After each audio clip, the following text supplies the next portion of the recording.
그러니까 예전에 제가 윤석열 한동훈에 대해서 어떤 걸 하는 과정에서 댓글 달아주시는 시민분들 중에 그런 분들이 있었어요. 검사, 검찰총장 그러면 대단한 사람이라고 생각했는데 아무것도 아닌 못된 사람으로 이렇게 질타하고 그렇게 반박을 하는 모습을 보면서 내가 뭔가 새롭게 생각을 하게 됐다 그런 말씀하시는 분들이 꽤 있었는데 그게 너무 속상했어요. 저는 아니 그것들이 뭐라고 일반적인 수준의 상식이나 경험도 없는 애들인데.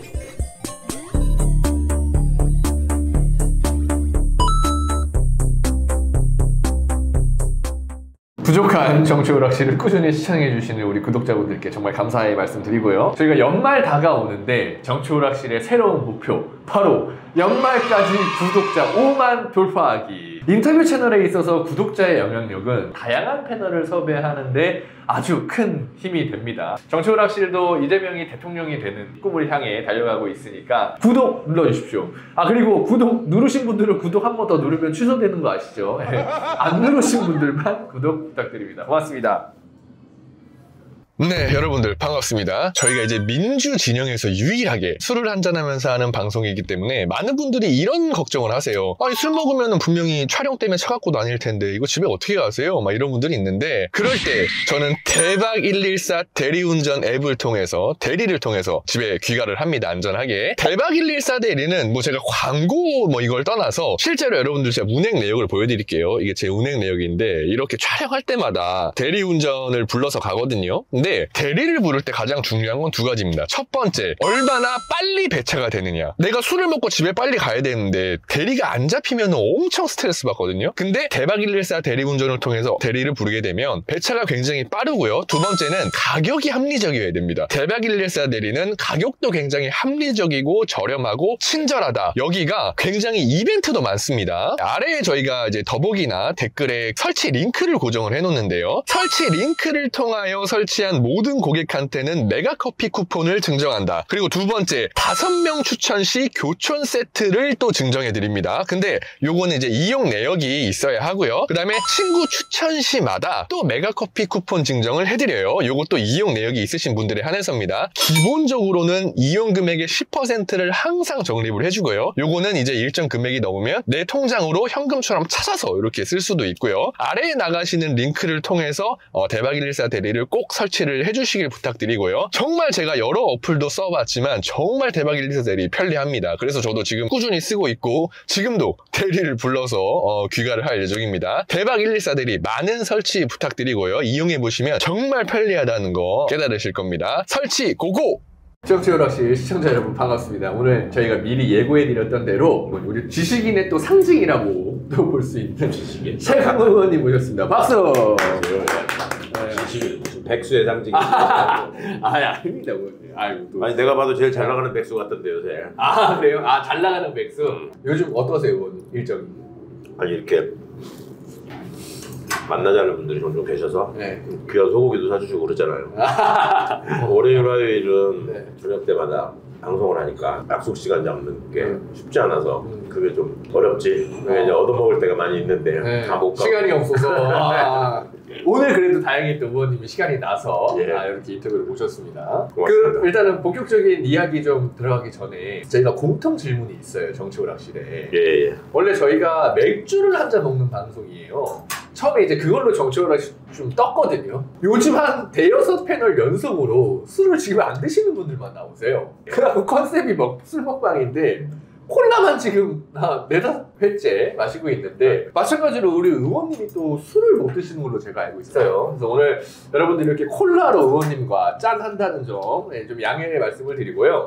공통 질문은 그거예요. 평소에 주량이 어떻게 되냐 요건데 의원님은 그 술을 못 드시니까 술을 안 드시는 건가요? 아니면 뭐 건강상의 이유로 뭐 끊었다든지 뭐 여러 이유가 있을 수 있는데 좀 어떠세요? 예. 사람이 좀 불량하게 생겨서 그런 거지. 술을 당연히 엄청 먹게 생겼는데 왜 안 먹냐고 시비 거는 사람들이 간혹 있죠. 간혹이 아니라 많았어. 살면서 많아요? 계속 그래요. 그러다가 이제 제일 심하게 반응하는 사람들이 청와대에서부터 그랬구나. 내가 술 못 먹는다 그러면 말도 안 되는 소리 하지 말라고 막 이러고 내가 몇 번 얘기했지만 문재인 대통령도 그걸 안 믿으셔가지고 아니 왜 저를 그렇게 보십니까? 이렇게 얘기한 적도 있었고 국회에 오니까 이제 더더욱 의원들이 내가 일부러 실수 안 하려고 술을 안 먹는다고 생각하는 사람들이 있더라고. 네. 어차피 내가 실수 많이 할 건데 무슨 술하고 상관없다. 상관없다. 근데 집안 내력이 술을 못 마셔가지고 그게 내력이시구나. 예전에 시골에서는 5대 봉사라 그래가지고 나로부터 5대째 되는 할아버지까지는 자손들이 함께 모여가지고 제사를 지낸단 말이에요. 네네네.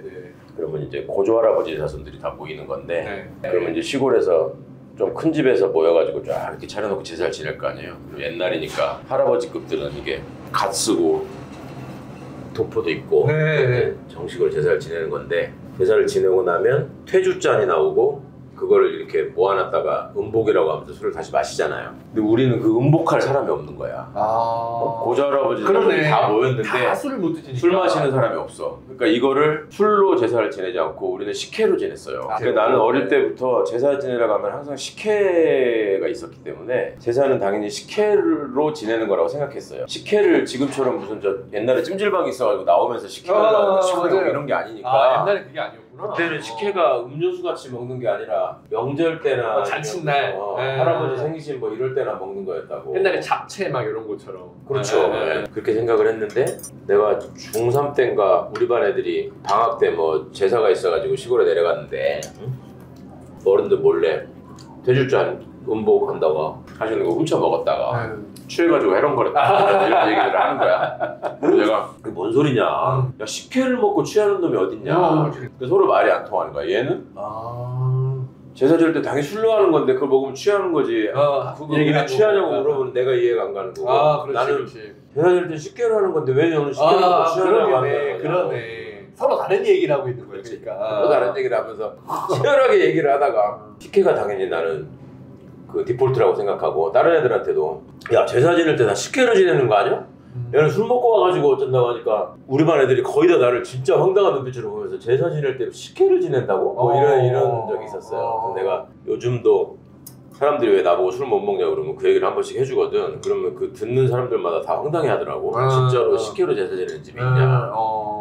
근데 우리 와이프도 우리 처가는 술을 되게 잘하는 집이거든요. 근데 처음에 이제 결혼해가지고 제사를 지냈는데 우리 할아버지도 당연히 술을 못 드셨으니까 제사상에 술 올리는 것도 막걸리가 아니라 쌀 음료 뭐 있지. 하얀색 아침에 쌀 그런 걸로 이렇게 제사를 지내니까 자기는 그게 너무 황당하고 웃겼대. 제사 지내는데 그러게요. 음료수를 사러 가는 나의 모습이 하긴 일반적이지 않으니까 사실 그런 거는. 보통은 이제 어르신들은 보통 술을 좀 드시는 분들이 있는데 이렇게 진짜 집안 내력으로 완전히 한 잔도 못 드시는 분 저는 처음 사실 보긴 했어요. 정확히 말하면 한 잔도 못 먹는 거 아니지. 한 잔을 억지로 먹을 수는 있는데 먹고 나면 괴로운 거지. 괴로우니까. 그럼 좀 질문을 바꿔서 보통 이제 사람들이 외롭거나 뭐 실연의 아픔, 뭐 이별의 아픔, 뭐 회사 떨어지고 이럴 때 그냥 친구들이랑 소주 한잔 먹고 막 이렇게 스트레스 풀고 얘기하고 하잖아요. 근데 그럼 술자리도 별로 안 좋아하실 것 같아서. 술자리는 굉장히 좋아하죠. 술자리는 좋아해요? 사람들하고 웃고 떠들고 하는 걸 좋아해요. 그리고 이제 술 마시는 친구들이 술 먹어야지만 뭔가 말을 활발하게 하고 특히 좀 재밌는 얘기를 술을 먹어야지만 할 수 있는 사람들을 내가 굉장히 우습게 알지. 나는 안 먹어도 그냥 할 수 있는데 너도 인간이냐. 얘는 기능이 장착이 제대로 돼 있지 않구나. 그리고 이제 되게 저랑 처음 만나서 같이 술자리에서 얘기하고 놀던 사람들은 술도 안 먹고 어떻게 그렇게 술 취한 사람보다 더 신나게 놀 수 있냐라고 얘기들 많이 하시더라고요. 술 먹어야지 왜 그게 작동이 돼. 그냥 다 돼야 되는 거지. 이제 우리 약간 방송이랑도 되게 어울리세요. 어머님의 그런 텐션과 성격이. 그래서 방송도 되게 많이 하시는 것처럼 방송이랑도 되게 좀 약간 어울리신다는 그런 느낌을 좀 받아요. 그리고 어쨌든 본격적인 이야기 들어가기 전에 막 짠 한 번 또 하고 고맙습니다. 자, 본격적인 질문 들어가 보도록 하겠습니다. 네, 의원님, 요거 좀 궁금한데 지금 이제 22대 국회 한창 이제 첫 국감도 진행 중이잖아요. 전 국회의원의 어쨌든 입장에서 조금 눈여겨보는 정치인이 있으실까요? 최근에 한 명만 꼽아주신다면. 국회의원하고 정치인의 역할이 조금 다르다고 생각해요, 저는. 네. 근데 이제 국회의원으로서의 활동을 보자면 저는 임미애 의원하고 비례 대신 임미애 의원님 뒷번호에 계셔서 상대적으로 맞아요. 뒷번호였습니다. 확실히 그분이 이제 경상북도에서 군의원도 해보시고 도의원도 해보시고 맞아요. 정말로 드문 분이죠. 남편분도 이제 비례대표 농민대표로 구현하셨고 네네네. 대단하신 분이죠. 근데 의정 활동도 굉장히 차분하게 핵심을 놓치지 않고 선생님이 가시는 모습. 그리고 그분은 항상 가장 어려운 곳에서 진짜 사람들과 함께하는 삶을 사셨기 때문에. 그러니까 이제 그분이 이대 총학생회장 출신이에요. 남편은 서울대 공대 학생회장 출신이고. 네네. 근데 남편이 서울대 항공공학과를 나왔는데 어느 날 결혼을 해서 시골에 내려가서 소를 키우면서 살자. 그래가지고 그거 하나 얘기 듣고 좋다. 그래가지고 내려간 거야. 거구나. 또 이성으로 아무 연고도 없는데 남편 고향이죠. 근데 가가지고 진짜로 소만 열심히 키웠어. 그러니까 되게 이제 옛날에 학생운동 하던 사람들이 노동운동을 한다고 뭐 노동 현장에 들어가거나 뭐 농민운동을 한다고 네. 내려가서 그 시골에서 농민회를 조직하거나 막 이러는데 그분들은 전혀 그렇지 않고 일단 확실한 농사꾼이 되자 해가지고 이제 그렇게 사시니까 그 지역 분들이 볼 때는 처음에는 저 이상한 사람들 아니냐. 사실 그 시골에서 서울대 공대를 갔다고 하면 되게 알 거 아니에요 옛날에. 근데 내려와서 저기를 하니까 처음에는 손가락질한 거지. 저거 공부나 하지 무슨 지가 학생운동 한다고 시끄럽게 하고 다니다가 망해가지고 와서 내려왔네. 서울대 나온 놈이 소나 키우고 있다고 이제 이런 식으로 했다가 갈수록 이분들이 진심으로 뭔가를 이렇게 잘 해내시고 사람들하고도 지내시고 하는 걸 보니까 자연스럽게 신망을 얻으신 거예요. 그러니까 이제 주위 분들이 다 좋아하고 이렇게 돼가지고 그 두 분이 자연스럽게 경북에서 민주, 진보, 양심 세력의 교두보 같은 역할을 하신 거죠. 그래서 제가 옛날부터 참 좋아했었는데 임미애 선배님이 얼마 전에 페이스북인지에 무슨 글을 쓰신 걸 한번 보고 내가 좀 마음이 좀 그랬어. 그러니까 임미애 의원이 그런 걸 쓰셨더라고. 내가 옛날에 학생일 때 학생운동을 같이 하자고 여러 가지로 권유하고 나를 가르쳤던 선배들이 이제 당신이 결혼하고 몇 년 되지 않았을 때 모임을 한다고 서울에서 연락이 와서 그 예전에 이제 총학생회 간부들 모임 역대 간부들 모임 이런 걸 하셨나 봐. 갔더니 전부 다 이제 주렁주렁 막 이렇게 하고 이 강남에 화려한 귀부인들이 돼가지고 왔는데 자기는 촌에서 농사 짓다가 진짜 이제 그때 난 아들 들쳐업고 언니들 본다는 저거로 갔는데 외양상으로도 그렇고 말하는 것도 그렇고 생각하는 것도 그렇고 저 사람들이 옛날에 나를 민주화 운동의 길로 이끌었던 그 사람들인가 도대체 믿어지지 않을 정도의 얘기를 하더라. 그래서 이제 너무 그때 충격을 받았다라는 취지의 글을 쓰셨더라고. 예전에 나한테도 그런 얘기 하신 적이 한 번도 없었는데 무슨 속상한 일이 있어서 이런 거를 쓰셨나 싶어서 한번 물어보려고 하는데 아직까지 못 물어봤어요. 근데 그런 분들이 사실은 굉장히 보배로운 존재라고 생각하거든요.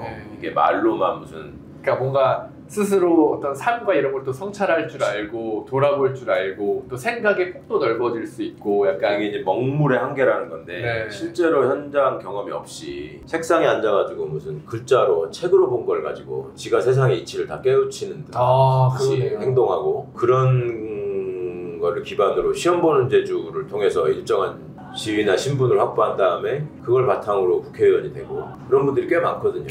근데 이제 실제로 그분들이 그러면 정치인으로서 뭐 어떤 업적을 해오고 무슨 역할을 하느냐 그게 아니거든. 왜냐하면 시민들은 이미 눈이 밝아져가지고 그 사람의 외양을 보고 판단하는 게 아니라 저 사람의 머릿속에 든 생각을 일단 1차적으로 판단하고 제 느낌은 그랬어요. 제가 국회에 있을 때 가슴 속에 있는 진심이나 열정을 꿰뚫어 보는구나. 그리고 마지막으로 발로 얼마큼 움직이는지 그러니까 자기 몸을 가지고 실제로 얼마만큼 움직이나 현장에서 부딪히고 고민하고 하는지를 보시는구나.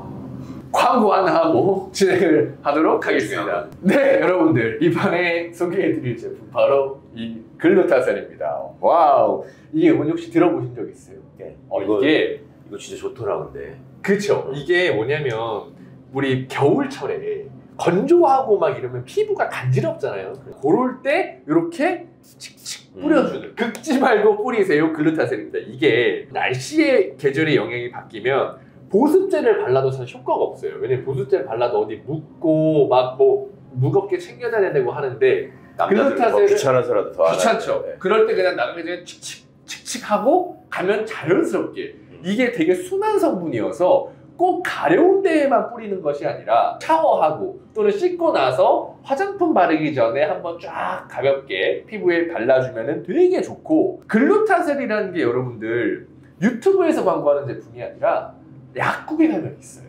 약국에 가서 있는다는 그 얘기는 뭐냐면 그만큼 신뢰성이나 제품에 대한 안정성이 보장이 돼 있다는 거잖아요. 글루타셀은 사실 소비자 리뷰 보시면 아마 만족하는 리뷰들이 엄청 많아요. 자세한 뭐 후기는 들어가서 확인해 주시면 될 것 같고 출시한 지 9주년이 됐다고 합니다. 그래서 9주년 기념 33% 할인 이벤트를 여러분들 진행한다고 합니다.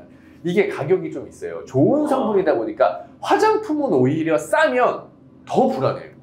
얼굴에 비싼 바르는 거면 달라고도 못하겠네. 지금 딱 이게 필요한 시즌이 왔잖아요. 맞습니다. 제가 의원님께는 선물로 드리도록 하겠습니다. 제가 진짜 선물로 드릴게요. 그래서 글루타셀이 지금 33% 할인 이벤트 중에 있으니까 여기 링크 또는 여기 전화 주문을 또 가능하거든요. 여기 아래 나가시는 전화번호로 주문을 하셔서 꼭 33% 할인 혜택을 받고 누려보시길 아니 저한테 바랍니다. 지난번에 이거 말고 왜 얇은 거 그 면도하고 나서 뿌리는 네, 이거 그러니까 나 면도하고 나서 이게 되게 좋더라고. 전혀 따갑지 않고 그래서 이게 좋은 거구나. 맞습니다. 그랬어. 트러블이 있을 때 뿌려줘요. 특히 골프하거나 이러면 뒤에 얼굴 빨개지잖아요, 피부. 그럼 요럴 때 뿌리면 피부 진정 효과가 핵심이에요. 피부를 진정시켜. 피부 진정 스프레이. 여러분들 글루타셀 많은 관심 부탁드립니다. 의원님이 말씀해주신 대목에서 저도 약간 좀 생각나는 게 있는데 약간 외향적인 거 말씀하셨잖아요. 근데 국회의원들도 이제 윤미 의원님 같은 분은 비례를 되셨잖아요. 근데 현역 배지들이 사실 좀 무시하거나 막 그런 게 없잖아 있을 것 같아요. 있죠. 왜냐면 나는 지역구에서 선출됐는데 너는 비례잖아. 약간 줄 잘 선 거잖아. 뭐 예를 들어서 이런 시선이 있다거나. 아니면 저도 프로게이머를 했을 때 저는 사실 제도적으로 저도 프로가 됐거든요. 그렇게 제도적으로 된 사람들 약간 전 무시를 좀 많이 받았거든요. 꽁프로 아니야. 약간 조롱하듯이 공짜로 프로가 됐다. 뭐 소위 말하는. 그런 비슷한 것 같은데 이런 게 사회 곳곳에 있을 거란 말이죠. 말씀 주신 국회를 뿐만 아니라. 그런 것들에 대해 좀 해주실 말씀이 있다면. 현실적으로 있고 제가 지금 청년 세대들 보면 제일 가슴 아픈 게 그런 거를 우리 때보다 훨씬 많이 의식하더라. 세상이나 사람을 이렇게 등급으로 받아들이더라고. 그래서 이제 그렇게 되더라고요. 언젠가도 제가 재우 씨하고 그런 얘기 한 적이 있을 거예요. 네. 이게 나는 우리 때는 그냥 전자오락실 수준이었는데 지금은 이 게임이나 이런 거 퀄리티나 네네. 수준이 너무 높아져서 말씀하셨었어요. 우리 시대가 상상할 수 없는 수준으로 가던데 일종의 현실 세계에서 도피해가지고 뭔가 여기서 평안함을 얻고 재미를 즐거움을 얻기 위해서 게임에 몰두하는 경우가 있잖아요. 스트레스를 좀 해소하기 위해서. 근데 게임 세상에서 자기의 위치도 역시 아이템을 얼마나 보유하고 있고 얼마나 실력을 갖고 있고 그럼 거기서도 역시 등급으로 구분이 되고 학교에서도 내신 성적 가지고 등급으로 구분하고 하니까 자기 자신을 일정한 계급에다가 이렇게 자꾸 자리매김을 해가지고 나보다 좀 우위에 있는 사람들한테는 아무 말 못하고 자기보다 아래로 보이는 사람이 자기하고 맞먹으려고 느끼는 것 같으면 막 격렬하게 거기에다가 무슨 대항하고 응징하려고 하고 굉장히 저는 그 안 좋은 모습이라고 생각하거든요. 근데 저는 개인적으로 아까 말씀하신 그런 어떤 사례에서 특별히 사람들이 나를 무시하거나 차별한다라고 생각해 본 적이 없었어요. 그 사람들이 어떻게 생각을 망정. 근데 그거에서 큰 부분을 차지한 게 내가 기본적으로 학벌 자본을 갖고 있기 때문에 그런 거 아닌가 생각을 해요. 기본적으로 학벌 자본이 있으니까 그러니까 서울대라는 서울대 또 서울대 법대라는 걸 가지고 한판 접고 들어가는 게 있고 내 느낌에 그런 게 있고 또 하나는 실제로 어떤 일을 하면서 뭔가 이렇게 내가 이렇게 순탄하게 살아온 사람이 아니다 보니까 자꾸 어디 가서 부딪히고 뭔가 일을 만들어내고 거기 이렇게 맞서는 생활을 많이 했단 말이에요. 그럼 많은 사람들이 그걸 지켜보잖아요. 이렇게 조마조마한 마음으로 내 편으로 볼 수도 있고 내 반대편이 돼서 볼 수도 있고 한데 다행히 그럴 때마다 저는 그런 식으로 싸움이 붙으면 망가지지 않고 이겨온 셈이야. 어떻게든지. 어떻게든지 이겨온 셈이어서 그 과정에서 소소한 리스펙이 생겼다고 해야 되나? 그러니까 쟤는 남들이 하지 않는 짓을 앞장서서 하면서 사서 고생하는 면이 있는데 그래도 뭔가를 조금씩은 이렇게 하더라라는 식의 인식이 좀 있나 봐. 그러니까 아까 의원 얘기도 표현하자면 약간 개혁 성향이 약간 강한 뭐 약간 그런 아니 그런 데서 오는 거라기보다는 각자 어떤 삶의 분야에서 이렇게 살다 보면 예를 들면 학생 때도 이렇게 지내다 보면 선생님 중에 굉장히 황당한 분들이 있잖아요. 또 학생들을 굉장히 인격적으로 무시하고 그런 사람도 있잖아요. 그러면 예를 들면 내가 중학교 때 내 옆에 짝이 수업 시간에 좋으니까 옛날에 이렇게 분필 잘라가지고 이렇게 던져서 맞추려고. 근데 이걸 잘 못 맞추잖아. 이것도 맞추기가 어렵잖아요. 그러니까 자꾸 딴 데로 날아가고 내가 맞고 막 그랬어요. 옆에 앉아있다고. 내가 이렇게 쳐다보니까 이 사람이 자기도 던졌는데 안 맞으니까 열받는 거야. 얘는 졸고 있고. 그러니까 옛날에 출석부 있었어. 출석부. 까맣게 두꺼운 종이가 돼가지고 출석부를 던져가지고 얘를 맞추려고 던졌는데 내가 맞은 거야 그거를. 근데 그러면은 되게 애들이 억울하지만 선생님이 던졌으니까 그냥 맞고 그냥 뭐 왜 이러냐고 그러고 이렇게 선생님 쳐다보면 선생님이 아이 쟤한테 갔는데 또 잘못 던졌는데 애들 웃고 뭐 선생님이 약간 미안하다 이렇게 하고 그냥 없어지는 거 아니에요. 근데 이분은 그냥 그렇게 해서 내가 맞으니까 웃고 있고, 얘는 졸다가 깨가지고 내가 맞아지니까 황당해가지고 이렇게 쳐다보고 있고, 다른 애들은 다 나를 바라보면서 이러지도 저러지도 못하는 표정으로, 이상한 표정으로 웃고 있고. 그렇죠. 근데 그 짧은 순간에 내가 이걸 집어가지고 다시 선생님한테 던졌어. 와. 그래서 맞췄어. 와. 그거는 되게 좀 어이없는 행동을 한 거죠, 학생으로서는. 네네네. 근데 나는 그때 선생님이 학생한테 자기 수업을 듣는데 조는 거를 나무랄 수도 있는데, 그럼 기본적으로 자기가 수업을 재밌게 했나를 어른이니까 생각을 해봐야 먼저 되고, 돌아봐야 되고, 그리고 그거를 애한테 그걸 그렇게 던져서 맞추고 뭐 이러지 않아도 충분히 이 사람은 여러 가지 수단을 갖고 있는 권력자의 위치에 있는데 왜 이렇게 할까라는 분노가 순간적으로 있었던 것 같아요. 나도 모르게 반응을 해서 그렇게 집어 던졌는데, 그 맞은 선생님이 자기도 어이가 없어가지고 나를 쳐다보고, 나도 황당해서 쳐다보고, 그러니까 나를 나오라고 해가지고 때리더라고. 자기를 맞췄다고. 그래서 내가 한 2대 정도를 맞은 다음에 더 이상 때리지 마라, 내가 당신한테 맞아야 될 이유가 없다. 근데 이제 그 기억이 내가 중학교 때만 있었던 게 아니라 뭐 초등학교 때도 있었고, 억울한 일을 당하면 꼭 그런 일이 있었는데, 그러다가 사람이 삐뚤어진 거지. 이제 국민학교 1학년 때부터 그러니까 이런 일을 당하다가 그게 삐뚤어진 약간 건데, 뭐랄까 반골 기질도 아니고 약간 정의감도 아닌 약간 그 뭐라 그럴까요? 그 그러니까 모호한 선에 있는 것 같아요. 난 그런 것 같아요. 이렇게 사람이 사람을 동등한 인격체로 대하지 않고 무시하는 거를 못 겪었던 것 같아. 그러니까 선생님이라는 위치로 사람을 무시하고 함부로 해도 된다고 생각하고 이런 것들을 좀 받아들이기가 어려웠었어요. 근데 그런 것들이 이제 직장 생활 하다 보면 그런 일을 더 겪게 되잖아. 목구멍이 포도청이라는 이유로 자기를 합리화하고, 그런 일이 생길 때마다 저는 그냥 넘어가는 편이 아니라 꼭 한마디라도 가서 한번 엉겨 붙어가지고 이게 뭐 하는 짓이냐 이제 이런 걸 하니까, 부작용은 그런 거지. 이제 뭔가 생각은 있지만 용기 없는 애들이 와가지고 나한테 야 이런 문제인데 좀 얘기 좀 해 뭐 이러는 거야. 네가 해. 그러면 자기는 이제 눈총 받기 싫고 혼나기 싫으니까 안 하고, 네가 대신 해줘라. 그러면은 한편으로는 이해가 가지. 그리고 한편으로는 짜증도 나지만 그래도 그냥 이게 내가 감당할 몫이라고 생각하고 웬만하면 피하지 않았기 때문에 뭔가 그런 데서 오는 약간의 인정? 이런 건 있었던 것 같아요. 그러니까 저는 다 지나고 나서 알았는데, 비례대표 의원들한테 다 지역구 의원들이 밥 한 번 사겠다 해가지고 불러내가지고 뭐 얘기하다가, 비례는 뭐 그렇지 뭐 그냥 상임위 할 때나 뭐 하면 되지. 약간 무시하는 듯한, 그런 식의 깔보는 듯한 얘기를 했다는 거야. 근데 나한테는 단 한 번도 그렇게 얘기하는 사람이 없었거든. 아까 말씀하셨듯이 약간 서울대 법대라는 그런 거에다가 뭐 청와대 출신이었지. 게다가 뭐 이미 그때 윤석열이한테 기소돼가지고 국회에 들어왔지. 나한테 그랬다가 내가 그래서 너는 뭐 했는데 이렇게 되면 할 말이 없는 경우가 많을 거야. 그렇네요. 그래서 그러지 않았을까?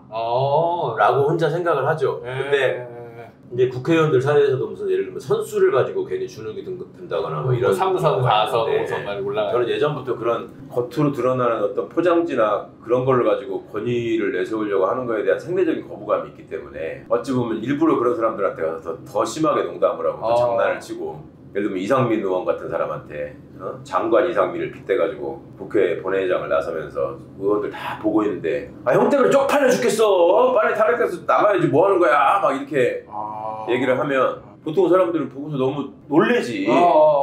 이상민 의원하고 나하고 맞아요. 그 얘기 있었어요. 그래, 나이 차이도 많이 나는 것 같고 아무런 무슨 연결점도 없는 것 같고 싶은데, 내가 막 막말을 하니까 이상민 선배한테. 그때 사람들 다 있었다면서요. 당연하죠. 다 있는 데서 얘기하지 없는 데서 뭐하러 얘기해. 그러니까 그렇게 얘기를 하면 또 이상민 의원은 또 또 왜 그래 이러면서 웃고 이러는 건데, 오랜만이다. 사실은 이상민 의원을 내가 전에부터 잘 알았다고.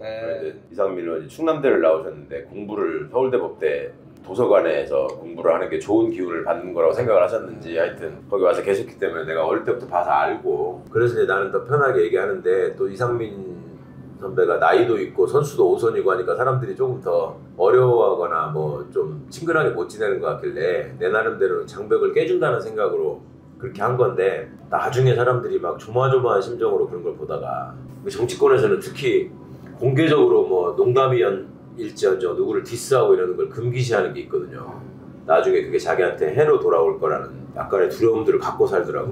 근데 나는 뭐 그냥 뭐 당대표가 먹은 간에 뭐 송영길 대표도 지나다니면 아니 배 좀 집어넣어 창피해 죽겠어. 진짜로? 이러고 다니니까 저거 이상한 놈이네 하면서도, 그게 이제 내가 무슨 악의가 있어서 그런 게 아니라 원래 그런 사람이라는 걸 알게 되면 서로 그냥 재밌어 하면서 서로 조심하는 관계가 되는 거죠. 근데 이제 주제로 다시 돌아가다 보면 그런 인식이 일종의 차별의식이 민주주의를 가장 좀먹는 거죠. 별거 아닌 걸 가지고 그런 게 결국은 한국 사회 특유의 또 출세주의, 학벌주의 뭐 이런 거 결합해가지고 지금은 세칭 능력주의라는 이름으로 교묘하게 포장이 돼가지고 이게 이제 당연한 진리인 것처럼 받아들이는 게 너무 싫지 우리는.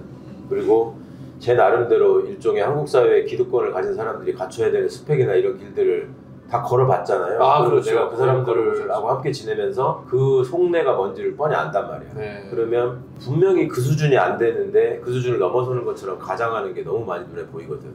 그러면 이게 너무 꼴 같지 않은 거예요. 내가 너를 뻔히 아는데 수준을 네가 그러면 안 되지 이런 생각이 들고. 그러니까 예전에 제가 윤석열 한동훈에 대해서 어떤 뭐 국회에서 뭐 얘기를 하거나 뭐 어떤 걸 하는 과정에서 영상 같은 데다가 댓글 달아주시는 시민분들 중에 그런 분들이 있었어요. 나는 검사, 검찰총장 그리고 대단한 사람이라고 생각했는데 당신이 그냥 아무것도 아닌 못된 사람으로 이렇게 질타하고 그렇게 반박을 하는 모습을 보면서 내가 뭔가 새롭게 생각을 하게 됐다. 맞아요. 그런 말씀하시는 분들이 꽤 있었는데 그게 너무 속상했어요 저는. 아니 그것들이 뭐라고 일반적인 수준의 상식이나 경험도 없는 애들인데 저 사람들을 보면서 일정한 주눅이 들어야 되나. 사실 유명했었잖아요. 그 한동훈과의 어떤 국감이라든가 청문회 이런 것들은. 그때 사실 의원님한테 매료된 우리 민주 진영 지지자분들이 많은데 제가 또 이걸 한번 여쭤보고 싶어요. 지금 솔직히 돌아가는 정국 보면 솔직히 너무 개판이잖아요. 예. 또 효능감도 없고 맨날 거부권 남발하고.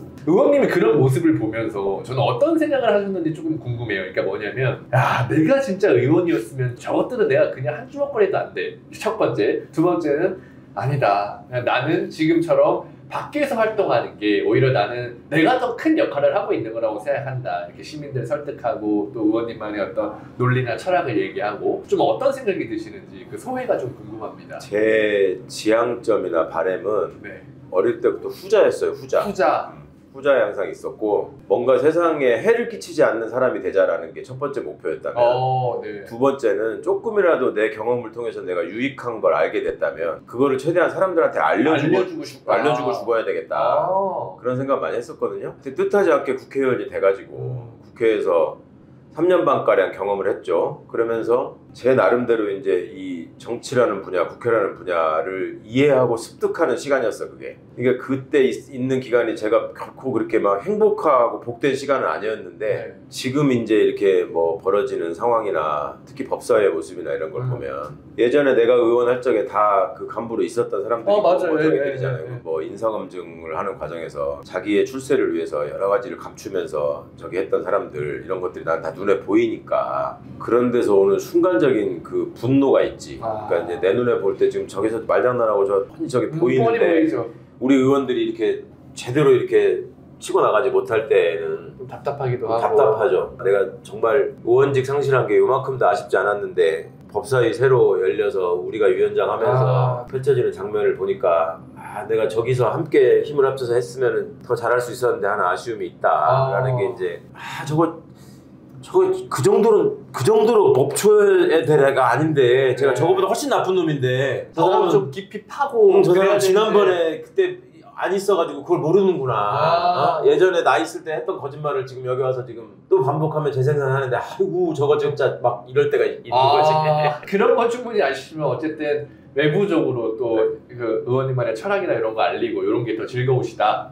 솔직히. 그렇죠. 만약에 그럼 또 다시 국회의원 할래라고 만약에 누가 물어본다면은 어떻게 답변하실 거예요? 하고 싶은 생각이 별로 없다고 이제 없어요? 얘기해요. 아니 이제 없는 게 아니라 원래도 별로 없었어요. 그러니까 국회의원이 내가 되는 과정이 어찌 보면 참 건방진 얘기인데 어떻게 하다 보니 이 검찰개혁이라는 이슈가 저한테 주어진 과제처럼 돼버렸고 이상하게 일정한 상징성을 얻다 보니까 어찌 보면 저 윤석열이라는 희대의 정치검사 때문에 지금의 제가 정치인의 위치 와버리게 된 거지. 끌려 들어와버리게 된 거지. 윤석열이 만든 국회의원 뭐 약간 그런 느낌. 그런 셈이지. 이 시대에 윤석열 같은 저런 이상한 사람이 등장하지 않았다면 제가 정치를 할 일은 없었을 거예요. 아까도 말씀드렸지만 항상 타고나서 좀 삐뚤어진 성정이 별것도 아닌 게 자꾸 깝친다거나 별로 채워지지 않은 게 자기를 부풀려가지고 남들을 무시하면서 거기 군림하려고 한다거나 이런 거를 생리적으로 못 받아들이기 때문에 저거는 손을 봐야 된다.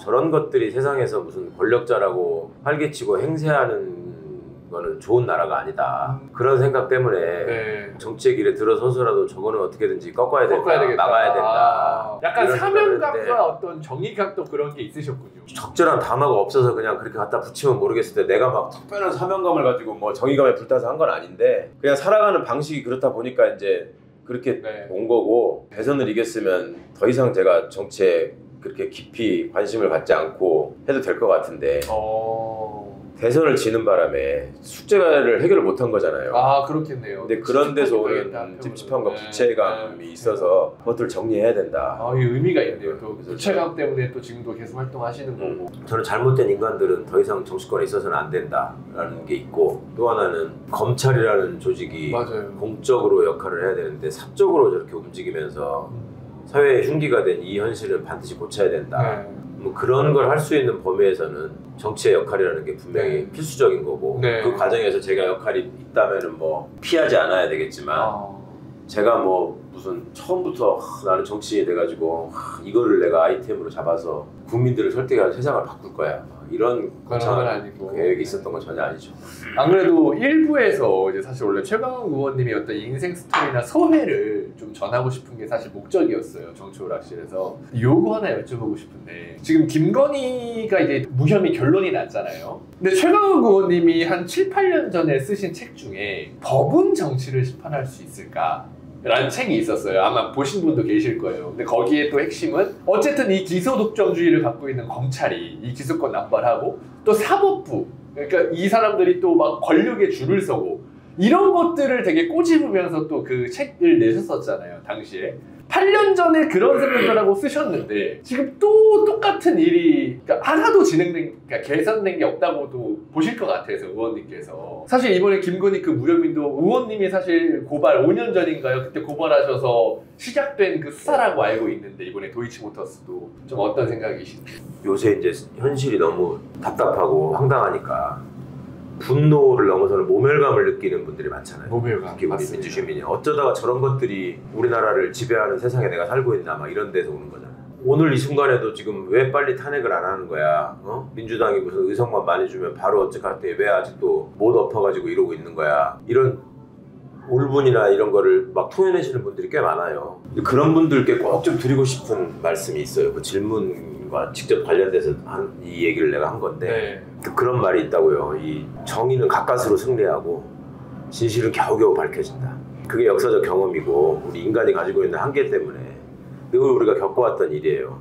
제 개인적인 차원에서 보더라도 제가 대한민국의 군사법원, 군사재판이라는 제도는 없어져야 된다. 그렇게 생각을 한 게 제가 군 법무관이 돼가지고 검사로서 군에서 처음 마주쳤던 사건이 병역비리 사건이야. 옛날 김대중 정부 때. 이게 힘 내세워서 내지는 돈 주고 해가지고 군대 빼던 사람들 많았잖아요. 당시 그 뭐 이회창 아들 뭐 이런 말 논란 많았었죠. 그러니까 이제 그게 1999년쯤부터 시작이 됐는데 그때부터 제가 이 한국 사회의 기득권의 민낯을 받고 이 사람들이 어떤 거를 중심으로 서로 이해관계를 공유하면서 서로를 돌봐주면서 살아가는가 이런 걸 절실하게 봤고 어마어마한 스펙을 내세우면서 대단한 사람인 것처럼 굴던 사람이 얼마나 비굴한가 이런 모습을 봤고 그 과정에서 이게 제도적으로 어떻게 이런 일이 생길 수 있었나. 근데 그게 제대로 뿌리 뽑히지를 못했어요. 그 와중에도 또 빠져나갈 놈들 빠져나가고 부모들은 민간인이고 또 군인이었다가 제대한 일도 민간인이고 하니까 관련된 사람들을 군 검찰하고 일반 검찰이 합동 수사를 할 수밖에 없다고. 근데 주 수사는 군 검찰에서 해야 될 거 아니에요. 군에가 자료가 있으니까. 근데 그 과정에서 이제 그 합동 수사를 하던 검사들이 와가지고 지금의 검찰 간부들 자녀 관련된 거는 또 뒤로 빼돌리고 이런 모습을 봤단 말이에요. 그 사람들 맞아. 그러니까 그때 그런 것들을 보면서 이건 바꿔야 된다. 이건 제도를 없애야 된다. 라는 생각을 하고 얘기를 하기 시작을 했는데 군사법원이라는 단어 자체가 헌법에서 사라진 게 군사재판, 군사법원이라는 단어가 헌법에서 사라진 게 아직까지도 이루어지지 않았고 문재인 정부가 처음 출범하면서 개헌안을 제시한 적이 있어요. 거기에서 처음 빠졌어요. 군사법원이라는 게 특별법원으로서 존재할 필요가 없다는 게 헌법에서 빠지면서 삭제가 됐는데 그때까지 걸린 시간이 20년이 넘어요. 내가 처음 이 제도가 문제가 있다. 이 제도로서는 절대로 정의를 실현할 수 없다. 그리고 실제로 제가 그 과정에서 예를 들어서 뭐 장성 진급비리 수사 같은 걸 하다가 중간에 잘려버리는 일도 있었고 그 뒤에 또 이제 뭐 예를 들면 뭐 국방부의 불온서적 지정 사건 뭐 이런 것들이 쭉 이어지면서 사람들이 특히 남자들이 군대 가는 거를 왜 싫어하는가. 거기 가면 인간의 존엄성을 짓밟히기 때문에 싫어하는 거거든. 그러니까 그게 트라우마로 남아가지고 평생 시달리는 악몽이 군대 다시 끌려가는 꿈이잖아요. 네, 그러니까 맞아요. 이거를 극복을 해야 된다. 그러려면은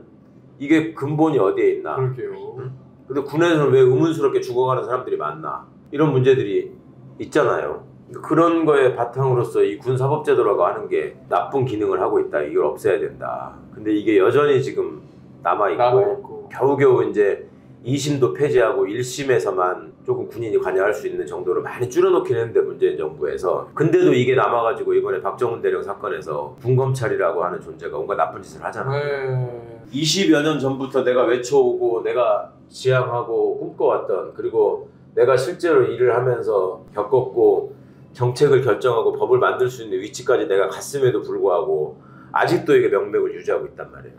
그러면 지금의 어떤 답답함을 생각하시는 분들이 제 입장이 되보시면 저는 진작에 죽었어야 돼요. 답답해서. 너무 답답해서. 그렇지. 내가 모르는 것도 아니고 빨리 지금 내 눈앞에서 벌어지는 꼴을 보면서 그리고 내가 이게 이렇게 하면 이런 일이 생길 거라고 계속 얘기를 해왔는데 똑같이 말한 똑같이 그대로 이렇게 반복되고 되니까. 있는 일을 보면 진짜 미치는 거거든 이거. 검찰도 마찬가지야. 시민들에게 그거 뭐 검찰 알아야 바꾼다 이런 걸 하면서 이제 유튜브라는 매체를 통해서도 많이 알려졌는데 그 전에 팟캐스트를 떠나서 근데 그때 했던 얘기들이 그대로 반복되고 있잖아요. 그때 이미 제가 문재인 정부 초반에 그거를 손혜원 의원님이 하자 그래가지고 시작할 때 제가 그 얘기를 했거든. 이것들 끼리끼리 모여가지고 무나무게 조국 새끼 두고 보자. 조금 지나면 우리가 다 손 보고 그대로 됐잖아. 그래가지고 거기가 무슨 소위 성지순례처럼 그게 됐었어요. 그러니까 그런 것들을 생각하면 이 인간의 불안전성이나 이 발전의 한계나 이런 것들이 너무 답답하고 속상하죠. 그럼에도 불구하고 포기할 수 없다. 이걸 가야 된다. 그러니까 가면서 꾸역꾸역 결국 내가 한번 이렇게 상처가 나야 되더라고. 군사법원이나 저기 또 폐지되는 것도 많은 병사들이 참혹하게 죽어가고 막 제대로 처우도 못 받고 피해를 봤지만 저도 그 틈에 끼어가지고 작은 피해나마 함께 보면서 또 공감대를 넓힐 수 있었고 검찰 문제에 있어서도 어찌 보면 정치검찰이 어떻게 준동해가지고 어떤 식으로 사건을 만들어내고 지들은 어떤 식으로 피해 빠져나가는가 이런 것들이 다 제가 관련돼 있는 사건들에서 많이 드러나잖아요. 맞아요. 채널A 사건도 그렇고 고발사주 사건도 그렇고 제가 무슨 기소돼가지고 재판받는 과정에서도 그렇고 뭐 이런 모습들이 제 나름대로 교보제로 잘 활용되고 있다면 이것도 역사가 정해준 경로 중에 하나고 그러면 이런 것들을 통해서 지금에 와서는 국민들 누구도 이제 야 검찰 이대로 놔두면 정말 안 되겠다. 이거는 적어도 민주시민이라면 이제 확실하게 공감을 하시잖아요. 맞아요. 솔직히 21대 국회 초반만 하더라도 제가 그 얘기를 하면 민주당 의원들조차도 왜 또 조소를 해? 이런 놈들이 많았다고. 역풍 타령하질 않나. 그러니까 그렇게 조금씩 발전해 나가는 건데 그러니까 제가 최소한 20년을 견디셔야 되는데 그래도 저 같은 놈들이 앞장서서 떠들어서 조금 줄어들었다고 생각해 주십시오라는 부탁을 드리고 싶은 거예요. 와, 근데 이 말씀이 저도 참 일리 있는 게 진짜 솔직히 저도 뭐 정치인분들 많이 뵀지만 진짜 막 금방 될 겁니다. 오히려 그런 식으로 하다 보니까 자꾸 이런 반복됨에 있어서 지지자들이 정치 혐오가 생겨버려요. 그렇죠. 야, 된다며.